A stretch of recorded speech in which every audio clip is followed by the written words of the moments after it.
Welcome back to NBA Cinema, guys. So we got to talk about Gilbert Arenas addressing Kevin Durant's comments that went viral, where he was basically implying that Michael Jordan had to step away from the game of basketball because mentally it takes a toll on you. Had to go play baseball, get his mind clear, and come back because he couldn't handle, the mental portion of the game and what it requires year in year out, how taxing it is on the body.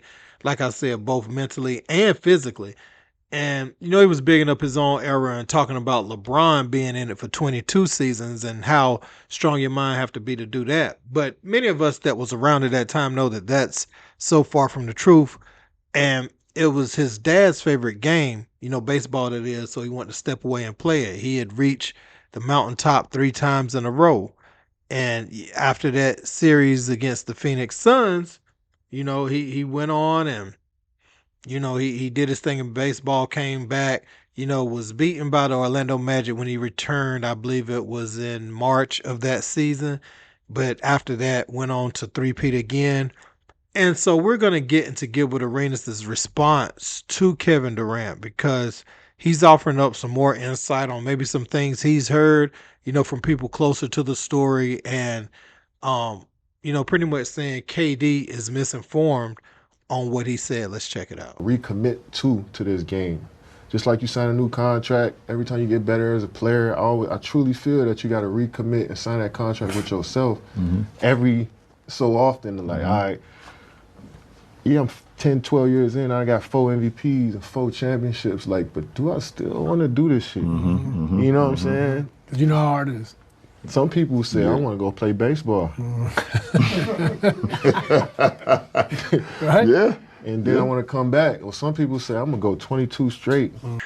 Now, before we continue, for the young people out there, I want to show you what Michael Jordan was dealing with in early or late 1993 with the media when this stuff was going on and what made him retire. Because a lot of y'all may not even know about this situation. Let's check it out.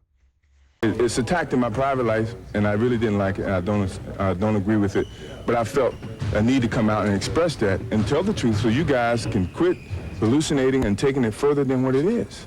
And now you know what it is from my standpoint. Anything else that you hear is totally false if it's not to what I just told you. And that's the honest truth. And that's all I can tell you. Gambling, the second gambling thing that has escalated in a year ago when Michael Jordan made his way to Chicago Stadium. Michael, intent on ducking questions once again from reporters, did not take his usual route to the Bulls locker room in the bowels of Chicago Stadium. Jordan, who was particularly upset concerning the tone of the questions that he faced on Thursday, as Bob Detail did come out to take early shooting practice and for the first time declined to talk with us. He did not want to discuss his Atlantic City sojourn. Now, how do the Bulls and Knicks feel about Jordan's side trip? Well, here's a sampling of opinions. It's unfortunate that it has become an issue, and he's got to explain it away, but I don't think there was anything wrong with it at all. I stay up to 2:30 in the morning myself, watching TV, and some guys, may like to go out. But like I say, that's his business and it shouldn't be publicized. Something like this is overblown, and I think it hurts his reputation, especially with kids, and that's too bad. He's going to take care of himself, and if he was out that night or not, whatever, he still came to play, and that's all that we're concerned about. And that's all anyone should be concerned about. I don't think it had anything to do with the outcome of the game. Off the court, it's his life, let him live it. Now, Jordan was always getting questions about his gambling, and you can see they were asking other players, other coaches, Pat Riley. I couldn't even show Phil Jackson's part because he said a word in there that YouTube would not allow, but let's get into what Gilbert had to say about this. Kevin Durant's comments is more of misinformed than it is reality. When MJ left, MJ didn't leave because he was bored. MJ didn't leave because he was tired of winning. That's not why MJ left. MJ left because MJ was told to leave. All right, I'm gonna just be honest. MJ was told to step away because of what was going on in the media, right? All the rumors that was you're talking about a time where MJ is the league. He is the face of all Brandon. He is considered the best player that ever lived. He is the face of USA basketball. This is America's darling at this moment in time. He was bigger than life. And the rumor of gambling, the rumor of, how his father passed, right? And all of that going on, it was collectively, hey, we need you to step away from, retire. Because if the news broke while MJ was playing, they thought it would have ruined the image of the NBA at that time of what they were trying to build. That's an interesting point that Gilbert Arenas brought up right there. If you think about Michael Jordan being that heir apparent, coming fresh off of the Dream Team and a three-peat, you had your best player winning championships and building a dynasty in real time. And after a championship, the next season he steps away from the game. So he doesn't even get to be dethroned as the champion. And, he's starting to sell his tennis shoes and all types of stuff. Jordan is the biggest player on the planet at that point in his prime or getting to his prime, and took a couple years of his prime off, So let's get right back into what Gilbert was saying. Even though it was the league was stable it was stable. They were just getting these TV deals. I just think they didn't want that news of gambling and his father passing and all that stuff to fall on, the league's doorstep. So they basically said, step away, let everything calm down. So if the news did break, it broke on baseball. It didn't break on the NBA's doorstep. King Tizzy, I'm just being nice when I say this to, just to keep it, glossy, but it was the NBA's call for him to step away. So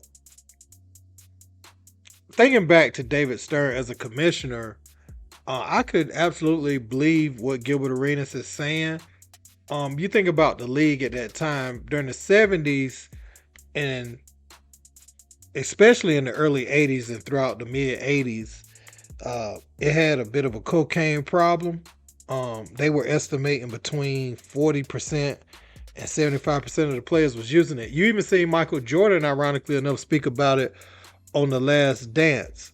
And by the 90s, it was still physical basketball, but they had cleaned that up. And also, let's not forget about Len Bias, who would have been that next great Celtic. It took him out before he could play a game for Boston. So all we have is the memories of him at Maryland. So I say all that to say they had cleaned that image up. Like I said, fresh off the Dream Team, the 90s, you got your best player winning championships, and that's ideal for a league. You got your best, most marketable player at the pinnacle of the game on a dynasty team, and this stuff starts to come out, and it comes out that, or I ain't gonna say it comes out, they start to leak stories insinuating that his gambling debt led to his father's untimely demise. And so when they start to speak about it like that, and then this thing gets bigger than the game itself, I could absolutely see David Stern telling him to step away, because they had just come out of a cocaine problem. You see what I'm saying? Like it wasn't that far removed, only about a couple, 2, 3, 4 years removed from the 80s. You know what I'm saying? So what Gilbert is saying could be right on. Jordan, he says his reasons, obviously, because that was his dad's favorite game and he wanted to do that. But we also know at that time, even the most or even the greatest player in the game didn't have the power like we see for the players today. It was the NBA, and it was, they had stars, but the brand was always bigger than any player, and the commissioners, um, always had, or they threw their power around the most. You know, they didn't acquiesce like you see they do to certain players nowadays. It was a bit different. But yeah, man, let me know what you guys think about Gilbert Arenas' take on this. Don't forget to like, share, and subscribe. Till next time, peace.